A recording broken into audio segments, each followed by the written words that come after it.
અને કાલે માતાજીની પ્રાણ પ્રતિષ્ઠા મહોત્સવમાં આપણે હાજરી આપવાની છે। પરંતુ દાદા આજે તમને કહું તો અમારા માટે ગૌરવની વાત કહી શકાય કે અમારા ગામની ભાણેજ અમારી એટલે અમારી દીકરીની દીકરી કે હરિયાળી ચોવટિયા કે એક બાળ વક્તા છે।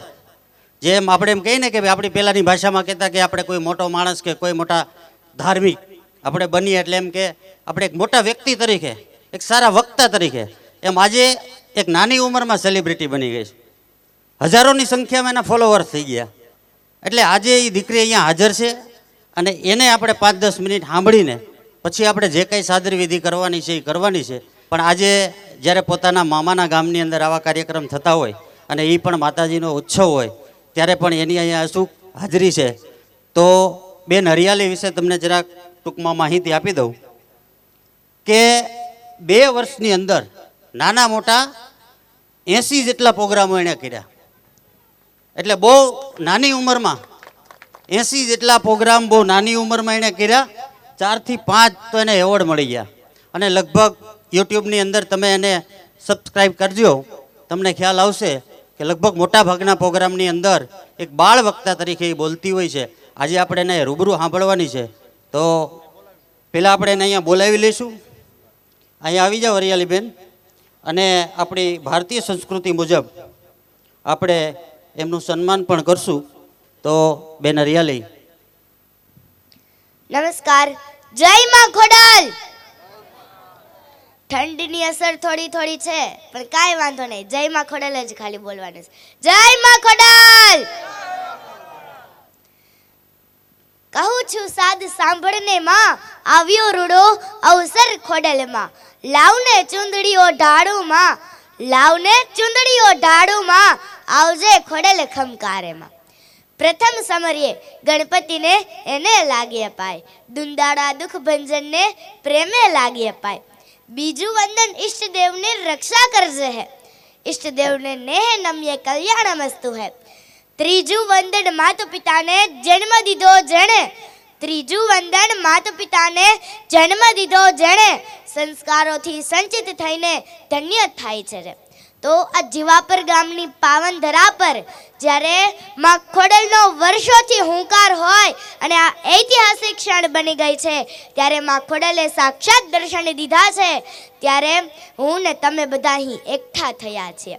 અરે હું તો એમ કહું છું કે માં ખોડલની આજ્ઞા હોય ત્યારે કે જ્યારે આ જીવાપર ગામની બેનો દીકરીઓ બાકી નહીં હે, કે આ જીવાપર ગામની બેનો દીકરીઓ પણ બાકી નહીં હે, કે આજે એક એવો ઉત્સાહ છે, એક એવો ઉમંગ છે કે માં ખોડલ આજે રસ્તા પર હતી અને જેણે સૌ પ્રથમ વિચાર કર્યો હોય કે મારે માં ખોડલનું એક મંદિર બનાવવું છે, મારે માં ખોડલને એક અલગ જ સાનિધ્ય આપવું છે અને જેના લીધે આ સમગ્ર જીવાપર ગામ પરિવાર સહિત એક સાથે એકઠો થયો છે।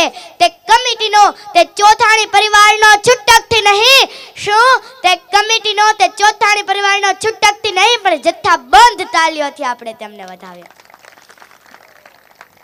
સૌ પ્રથમ અહીં ઉપસ્થિત આદરણીય મહેમાનો, વડીલો તેમજ મારા નાના મોટા ભાઈ બહેનો, યુવા મિત્રોને આ જસદણ તાલુકાના રામડિયા ગામની દેહીતી અને જીવાપર ગામની ધાનાણી પરિવારની ભાણેજ એવી આ બાળ વક્તા હરિયાળી ચોવટિયાના સચ્ચિત નમન સાથે હૃદય સ્પર્શી પ્રણામ। મિત્રો, આજથી 2 વર્ષ પહેલા માં ખોડલના આશીર્વાદ મારા પર વરસ્યા હતા અને માં ખોડલના આશીર્વાદ થકી જ હું સ્ટેજ પર ઊભી છું, આગળ વધી છું। અને માં ખોડલે જ્યારે મને તેના સાનિધ્યમાં બોલાવી હોય ત્યારે મારા પરિવાર, મા બાપ અને તેના સંતાનો વિશે થોડી વાત કરવી છે। અને જ્યાં જ્યાં ગમે ને ત્યાં હા હોકારો કરતા રહેજો એટલે ખબર પડે દૂધ તો દોણામાં જ જાય છે। થોડી ઠંડીની અસર છે એટલે બધાને મારે એક એક્ટિવિટી કરાવી છે, બોલો કરશો ને? અરે આપણું જ ગામ છે, જીવાપર જ ગામ છે, આપણો જ પરિવાર છે, આમાં કાંઈ શરમાવાનું નથી, બધાય પોતાનો જમણો હાથ ઊંચો કરવાનો છે અને હું જે બોલાવું ને તમારે મારી સાથે બોલવાનું છે। હે ભગવાન, રિદ્ધિ દે, સિદ્ધિ દે, અષ્ટ નવ નિધિ દે, રહેવા માટે બંગલો દે, ફરવા માટે ફરારી દે, 900 કરોડ રોકડા દે અને બાકીને બધાય હપ્તા દે. અને હવે જે તાળી નો પાડે ને એની માં ખોડલામાંથી કશું જ ના દે. આજે કુદરતની રેમ છે, ઈશ્વરની ઈચ્છા છે, માં ખોડલના આશીર્વાદ છે અને આપ લોકો જેવા વડીલોના આશીર્વાદ છે ને ત્યારે જ તમારી ને મારી મુલાકાત શક્ય બની છે. અરે હું તો એમ કહું છું કે નાની નાની વાતમાં પરિવારમાં ઝઘડો નહીં કરતા, કારણ કે પરિવાર નાનો થતો જશે. થોડું જોયા કરજો, થોડું જતું કરજો ને થોડું જાતે કરજો તો જિંદગી જીવવા જેવી લાગશે દોસ્ત, તો જિંદગી જીવવા જેવી લાગશે. આપણા આ ગામમાં ઘણા બધા જે મારા યુવા મિત્રો છે તે પોતાના વ્યવસાયમાં, તે પોતાના શિક્ષણમાં ખૂબ આગળ હોય અને તેની પાછળ તેની માનો સંપૂર્ણ પુરુષાર્થ રહેલો છે, સંઘર્ષ રહેલો છે. તેવી જ એક અભણ માની વાત કરવી છે કે પોતાના દીકરાના ધોરણ 12માં સારું રિઝલ્ટ આવ્યું એટલે તેના પપ્પા બોલ્યા કે વાહ બેટા, ખૂબ જ સરસ. ત્યારે તેની પત્ની રસોડામાં લાપસી બનાવતી, દીકરાના પરિણામની રાહમાં લાપસી બનાવતી તેની પત્નીને સાદ કર્યો કે એ સાંભળે છે આપણો દીકરો ધોરણ 12માં 90% પાસ થઈ ગયો છે. ત્યારે તેની પત્ની રસોડામાંથી દોડતી આવી ને કહ્યું કે ક્યાં બતાવો પરિણામ. ત્યારે તેનો દીકરો એવું કે માં એ બધું જ ઇંગ્લિશમાં છે, તું રેવા દે, તને નહીં ખબર પડે, તું અભણ છે. એટલે બિચારી માની આંખ છલકાઈ આવે ને પોતાના કામ પાસે વહી જાય. ત્યારે તેના પપ્પા તેને સમજાવતા કહે કે બેટા, અમારા લગ્નના 3 જ મહિનામાં તારી માતાને ગર્ભ રહ્યો હતો. ત્યારે મેં તેને કહ્યું હતું કે ચાલ આપણે એબોર્શન કરાવી લઈએ. ત્યારે તારી માએ મારી વાતનો વિરોધ કર્યો હતો, કારણ કે તે અભણ છે, તેને દૂધ નથી ભાવતું, પણ તને સારા પોષણ મળે ને તે માટે તેણે 9 મહિના દૂધ પીધું હતું, કારણ કે તે અભણ છે. તું વાંચતો સૂઈ જાતો તો ને ત્યારે તે તારી બુક વ્યવસ્થિત મૂકીને, તારો ફોન ચાર્જમાં મૂકીને, તને ગોદડું ઓઢાડીને હળવેથી બત્તી બંધ કરીને ત્યાંથી જતી રહેતી હતી, કારણ કે તે અભણ છે. આજ સુધી પોતે દેશી હોવા છતાં તને વિદેશી સગવડો આપી છે, કારણ કે તે અભણ છે. તને સારા કપડાં પહેરાવવા માટે પોતે સસ્તી સાડીમાં ચલાવી લેતી હતી, કારણ કે તે અભણ છે.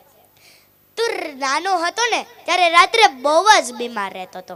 ત્યારે તારી માં આખી રાત જાગીને તારી સારવાર કરતી હતી અને સવાર પડીએ પોતાના કામે વળગી જતી હતી, કારણ કે તે અભણ છે.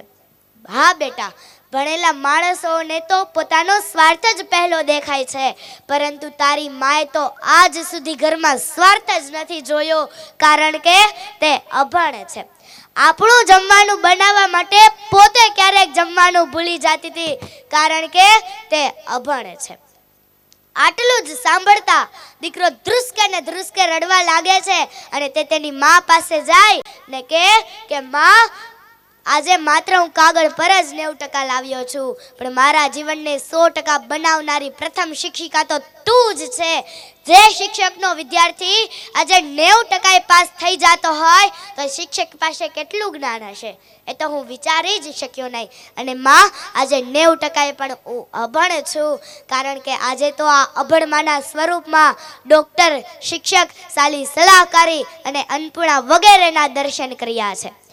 એક કાલ્પનિક વાત છે જે મારે આપ સમક્ષ રજૂ કરવી છે કે લોખંડ અને સોનાની દુકાન બંને બાજુમાં હતી.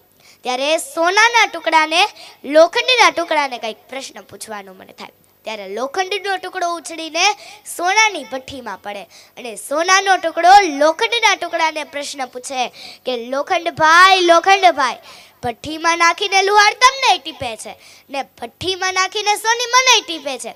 જેમ તમને પણ પીડા થાય છે તેમ મને કઈ ઓછી વેદના નથી થતી, પણ તોય હું સોનીના હાથનો માર ખાઈ લઉં છું, પણ તમે તો માર ખાતા કેટલોય અવાજ કરો છો, આવું કેમ?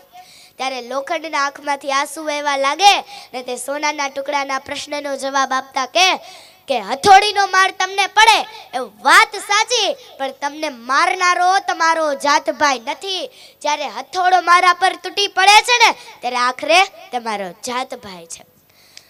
બાજુવાળા મારીને જાય તો કદાચ વેદના સહન થઈ જાય, બાજુવાળા મારીને જાય તો કદાચ વેદના સહન થઈ જાય, પરંતુ મારનારો જો ઘરનો જ હોય ને એનો ખ્યાલ આવી જાય ને તો વેદના પણ અસહ્ય થઈ જતી હોય છે.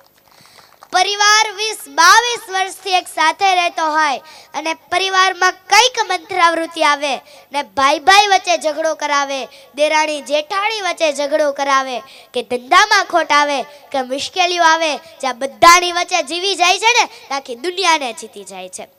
उसको नहीं देखा हमने कभी पर उसकी जरूरत क्या होगी, हे माँ तेरी सूरत से भी अलग भगवान की सूरत क्या होगी, हे माँ तेरी सूरत से भी अलग भगवान की सूरत क्या होगी. મિત્રો, વડીલો એક પિક્ચર છે બીવી નંબર 1, એમાં પણ એક બાળક ઓમ સાઈરામને પ્રાર્થના કરતા કહે છે કે હે ભગવાન, હું મારા મમ્મી પપ્પાનું નામ પહેલું ને તમારું નામ પછી લઉં ને તો મને માફ કરજો, કારણ કે ઈશ્વર કરતાં પણ પહેલા મા બાપને પહેલા કહેવામાં આવ્યા છે.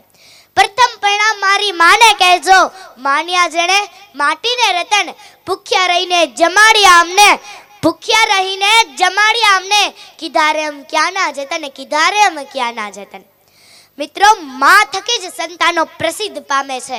કાનુડાને યાદ કરો તો યશોદા મૈયા યાદ ના આવે એવું બને, છત્રપતિ શિવાજીને યાદ કરો તો માતા જીજાબા યાદ ના આવે એવું બને, ભીષ્મ પિતામહને યાદ કરો ને તો ગંગા મૈયા યાદ આવે જ, વાત કરીએ માતા કુંતાજી યાદ ના આવે એવું બને, છેલ્લે હનુમાનજીને વંદન કરો ને તો અંજનીને પણ વંદન થઈ જ જાય અને અંજનીને પણ વંદન થઈ જ જાય. અને જીવાપર ગામમાં પાવનધરા પર પગ મૂકો ને માં ખોડલનો જીર્ણોદ્ધાર યાદ ના આવે એવું બને. બોલો, તમારે કેટલા ઉદાહરણ જોઈએ છે? માનો ખડો તો પ્રેમની યુનિવર્સિટી, જ્યાં વિશ્વની તમામ યુનિવર્સિટીની પદવીઓ ઓછી લાગે છે, જ્યાં વિશ્વની તમામ યુનિવર્સિટીની પદવીઓ ઓછી લાગે છે. અરે, માના ગુણગાન ગાઈએ ને તેટલા ઓછા છે, પરંતુ સમયની મર્યાદાને ધ્યાનમાં રાખીને એક છેલ્લી પંક્તિ કહી મારી વાણીને હું વિરામ આપીશ કે દુનિયા તમને નીચે પડવાનું કરશે પણ તમે ઊભા થઈને બતાવજો. દુનિયા તમને કહેશે તમારાથી નહીં થાય પણ તમે કરીને બતાવજો. દુનિયા તમને કહેશે કે સફળ થવું તમારા કામનું નથી પણ તમે સફળ થઈને બતાવજો. દુનિયા તમને કહેશે કે તમે નકામા છો પણ તમે કામના થઈને બતાવજો. દુનિયા તમને કહેશે કે હારી જાઓ પણ તમે જીતીને બતાવજો.